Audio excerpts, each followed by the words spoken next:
ನಮಸ್ಕಾರ ಸ್ನೇಹಿತರೆ, ಐಜಿ ಕಿಚನ್ಗೆ ಸ್ವಾಗತ. ಸ್ನೇಹಿತರೆ, ಇವತ್ತಿನ ವಿಡಿಯೋದಲ್ಲಿ ಪಾಲಕ್ ಪನ್ನೀರ್ ಹಾಗೂ ಸಖತ್ ಸ್ಮೂತ್ ಆಗಿರುವಂತ ಕುಲ್ಚಾ ಹೇಗೆ ಮಾಡೋದು ಅಂತ ನೋಡೋಣ. ಅದಕ್ಕಿಂತ ಮುಂಚೆ ನೀವಿನ್ನೂ ನಮ್ಮ ಚಾನೆಲ್ಗೆ ಸಬ್ಸ್ಕ್ರೈಬ್ ಆಗಿಲ್ಲ ಅಂದ್ರೆ ಸಬ್ಸ್ಕ್ರೈಬ್ ಆಗಿ, ಹಾಗೆ ಪಕ್ಕದಲ್ಲಿ ಕಾಣುತ್ತಿರುವ ಬೆಲ್ ಐಕಾನ್ ಮೇಲೆ ಕ್ಲಿಕ್ ಮಾಡಿ.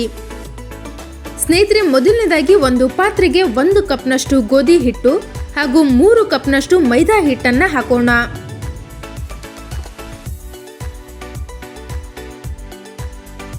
ನಂತರ ಇದಕ್ಕೆ 1 ರಿಂದ 2 ಟೇಬಲ್ ಸ್ಪೂನ್ನಷ್ಟು ಅಡುಗೆ ಎಣ್ಣೆ ಹಾಗೂ 1/4 ಟೇಬಲ್ ಸ್ಪೂನ್ನಷ್ಟು ಉಪ್ಪನ್ನು ಹಾಕಿ ಚೆನ್ನಾಗಿ ಮಿಕ್ಸ್ ಮಾಡೋಣ.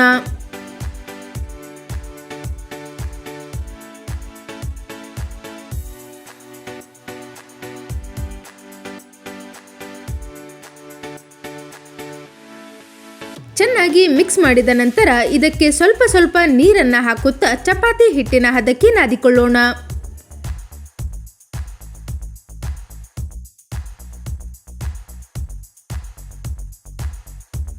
ಸ್ನೇಹಿತರೆ, ಹಿಟ್ಟನ್ನು ತುಂಬ ಗಟ್ಟಿಯಾಗಿ ಅಥವಾ ತುಂಬ ನೀರಾಗಿ ಮಾಡಿಕೊಳ್ಳಬೇಡಿ, ಮೀಡಿಯಂ ಹದಕ್ಕೆ ಮಾಡಿಕೊಳ್ಳಿ.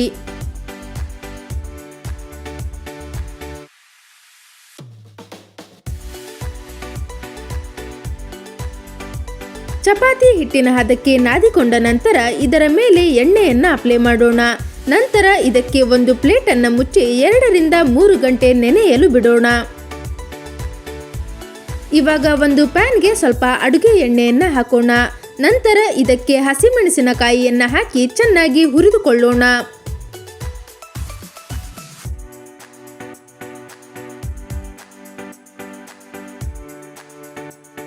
ಹಸಿಮೆಣಸಿನಕಾಯಿಯನ್ನು ಚೆನ್ನಾಗಿ ಹುರಿದುಕೊಂಡ ನಂತರ ಇದಕ್ಕೆ 1 ಟೇಬಲ್ ಸ್ಪೂನ್ನಷ್ಟು ಉದ್ದಿನಗುಂಡು, ಕಡಲೆಬೇಳೆ, ಜೀರಿಗೆ ಹಾಗೂ ಸ್ವಲ್ಪ ಚಕ್ಕೆ ಹಾಗೂ 2 ರಿಂದ 3 ಏಲಕ್ಕಿ ಹಾಗೂ ಕಟ್ ಮಾಡಿರುವಂಥ ಟೊಮ್ಯಾಟೊ, ಈರುಳ್ಳಿಯನ್ನು ಹಾಕಿ ಚೆನ್ನಾಗಿ ಹುರಿದುಕೊಳ್ಳೋಣ.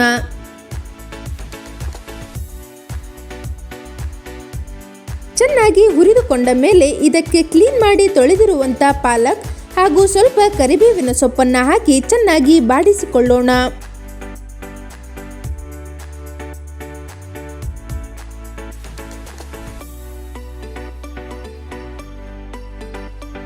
ಚೆನ್ನಾಗಿ ಬಾಡಿಸಿಕೊಂಡ ನಂತರ ಇದಕ್ಕೆ 3 ರಿಂದ 4 ಹಿಸುಳು ಬೆಳ್ಳುಳ್ಳಿ ಹಾಗೂ 3 ರಿಂದ 4 ಟೇಬಲ್ ಸ್ಪೂನ್ನಷ್ಟು ಬಿಳಿ ಎಳ್ಳನ್ನು ಹಾಕಿ ಸ್ವಲ್ಪ ಹುರಿದುಕೊಳ್ಳೋಣ.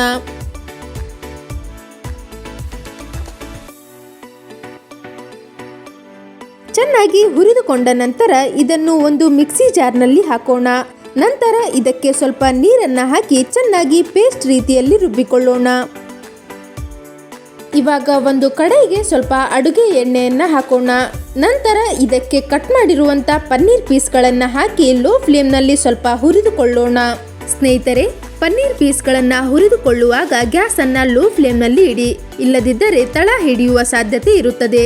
ಹಾಗೂ ಇದನ್ನು 30 ಸೆಕೆಂಡ್ಗಳ ಕಾಲ ಮಾತ್ರ ಹುರಿದುಕೊಳ್ಳಿ. ನಂತರ ಒಂದು ಕಡಾಯಿಗೆ ಅರ್ಧ ಟೇಬಲ್ ಸ್ಪೂನ್ನಷ್ಟು ತುಪ್ಪ, ಸ್ವಲ್ಪ ಅಡುಗೆ ಎಣ್ಣೆ, 3 ರಿಂದ 4 ಲವಂಗ, 1 ಚಕ್ರ ಮೊಗ್ಗು, 2 ಪೀಸ್ನಷ್ಟು ಚಕ್ಕೆ ಹಾಗೂ ಏಲಕ್ಕಿ ಹಾಗೂ 3 ರಿಂದ 4 ಪಲಾವ್ ಎಲೆ ಹಾಗೂ 1 ಟೇಬಲ್ ಸ್ಪೂನ್ನಷ್ಟು ಜೀರಿಗೆ ಹಾಗೂ ಸ್ವಲ್ಪ ಕರಿಬೇವಿನ ಸೊಪ್ಪು ಮತ್ತು ಕಟ್ ಮಾಡಿರುವಂಥ ಈರುಳ್ಳಿ ಹಾಗೂ ಟೊಮ್ಯಾಟೊವನ್ನು ಹಾಕಿ ಚೆನ್ನಾಗಿ ಹುರಿದುಕೊಳ್ಳೋಣ. ಚೆನ್ನಾಗಿ ಹುರಿದುಕೊಂಡ ನಂತರ ಇದಕ್ಕೆ ರುಬ್ಬಿರುವಂಥ ಪೇಸ್ಟನ್ನು ಹಾಕಿ ಚೆನ್ನಾಗಿ ಮಿಕ್ಸ್ ಮಾಡೋಣ.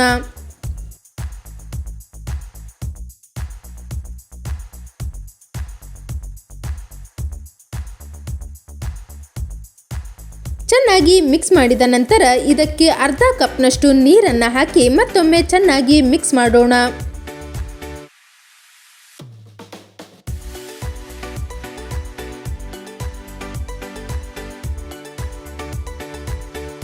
ಚೆನ್ನಾಗಿ ಮಿಕ್ಸ್ ಮಾಡಿದ ನಂತರ ಇದಕ್ಕೆ ಅರ್ಧ ಟೇಬಲ್ ಸ್ಪೂನ್ನಷ್ಟು ಅರಿಶಿನ ಪುಡಿ, ಧನಿಯಾ ಪೌಡರ್ ಹಾಗೂ ರುಚಿಗೆ ತಕ್ಕಷ್ಟು ಉಪ್ಪನ್ನು ಹಾಕಿ ಮತ್ತೊಮ್ಮೆ ಚೆನ್ನಾಗಿ ಮಿಕ್ಸ್ ಮಾಡೋಣ.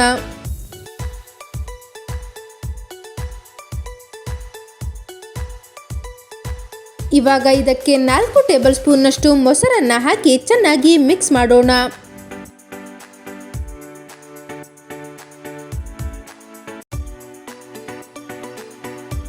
ಚೆನ್ನಾಗಿ ಮಿಕ್ಸ್ ಮಾಡಿದ ನಂತರ ಇದನ್ನು 30 ಸೆಕೆಂಡ್ಗಳ ಕಾಲ ಬೇಯಲು ಬಿಡೋಣ. 30 ಸೆಕೆಂಡ್ಗಳ ಕಾಲ ಬೇಯಿಸಿದ ನಂತರ ಇದಕ್ಕೆ ರೋಸ್ಟ್ ಮಾಡಿರುವಂಥ ಪನ್ನೀರ್ ಹಾಗೂ ಕಟ್ ಮಾಡಿರುವಂಥ ಕೊತ್ತಂಬರಿ ಸೊಪ್ಪನ್ನು ಹಾಕಿ ಚೆನ್ನಾಗಿ ಮಿಕ್ಸ್ ಮಾಡೋಣ.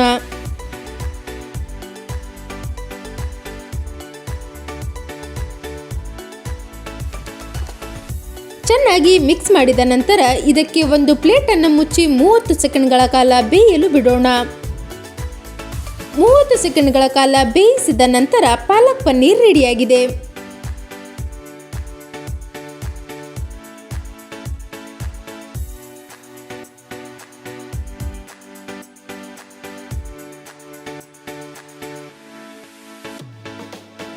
ಎರಡರಿಂದ 3 ಗಂಟೆಗಳ ಕಾಲ ಹಿಟ್ಟನ್ನು ನೆನೆಸಿದ ನಂತರ ಸ್ವಲ್ಪ ಕೈಗೆ ಎಣ್ಣೆಯನ್ನು ಹಚ್ಚಿಕೊಂಡು ಹಿಟ್ಟನ್ನು ಚೆನ್ನಾಗಿ ನಾದಿಕೊಳ್ಳೋಣ.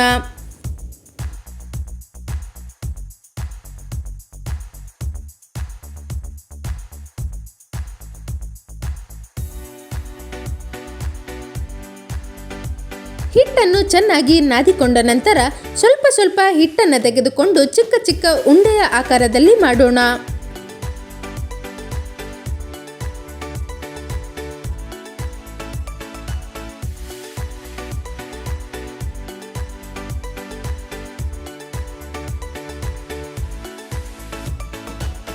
ಇವಾಗ ಒಂದು ಹಿಟ್ಟಿನ ಉಂಡೆಯನ್ನು ತೆಗೆದುಕೊಳ್ಳೋಣ.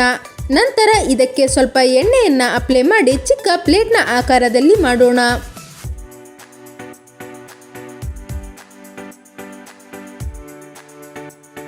ಚಿಕ್ಕ ಪ್ಲೇಟ್ನ ರೀತಿಯಲ್ಲಿ ಮಾಡಿಕೊಂಡ ನಂತರ ಇದರ ಮೇಲೆ ಸ್ವಲ್ಪ ಬಿಳಿ ಎಳ್ಳು ಹಾಗೂ ತುರಿದಿರುವಂಥ ಕ್ಯಾರೆಟ್ ಹಾಗೂ ಚಿಕ್ಕದಾಗಿ ಕಟ್ ಮಾಡಿರುವಂಥ ಕೊತ್ತಂಬರಿ ಸೊಪ್ಪನ್ನು ಹಾಕಿ ನಿಧಾನವಾಗಿ ಪ್ರೆಸ್ ಮಾಡೋಣ.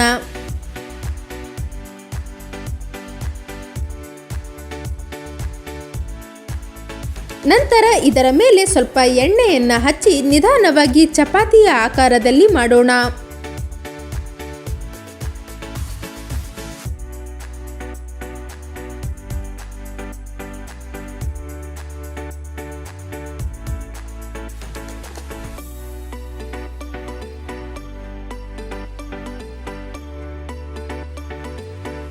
ನಂತರ ಇದನ್ನು ಬಿಸಿ ಹಂಚಿನ ಮೇಲೆ ನಿಧಾನವಾಗಿ ಹಾಕೋಣ.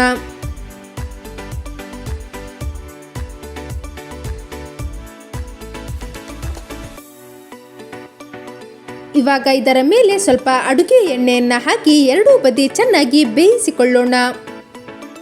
ಸ್ನೇಹಿತರೆ, ಕುಲ್ಚಾವನ್ನು ಬೇಯಿಸಿಕೊಳ್ಳುವಾಗ ಗ್ಯಾಸನ್ನು ಮೀಡಿಯಂ ಫ್ಲೇಮ್ನಲ್ಲಿ ಇಡಿ. ಎರಡೂ ಬದಿ ಚೆನ್ನಾಗಿ ಬೇಯಿಸಿಕೊಂಡ ನಂತರ ಇದರ ಮೇಲೆ ಸ್ವಲ್ಪ ತುಪ್ಪವನ್ನು ಅಪ್ಲೈ ಮಾಡಿದರೆ ಕುಲ್ಚಾ ಕೂಡ ರೆಡಿಯಾಗಿದೆ. ನೋಡಿದ್ರಲ್ಲ ಸ್ನೇಹಿತರೆ, ಸಖತ್ ರುಚಿ ಕೊಡುವಂಥ ಹಾಗೂ ಸ್ಮೂತ್ ಆಗಿರುವಂಥ ಪಾಲಕ್ ಪನ್ನೀರ್ ಹಾಗೂ ಕುಲ್ಚಾ ಹೇಗೆ ಮಾಡೋದು ಅಂತ. ಇದೇ ರೀತಿ ಹೆಚ್ಚಿನ ವಿಡಿಯೋಸ್ಗಳಿಗಾಗಿ ನಮ್ಮ ಐಜಿ ಕಿಚನ್ ಚಾನೆಲ್ ಅನ್ನು ಸಬ್ಸ್ಕ್ರೈಬ್ ಮಾಡಿ, ಹಾಗೆ ಪಕ್ಕದಲ್ಲಿ ಕಾಣುತ್ತಿರುವ ಬೆಲ್ ಐಕಾನ್ ಮೇಲೆ ಕ್ಲಿಕ್ ಮಾಡಿ.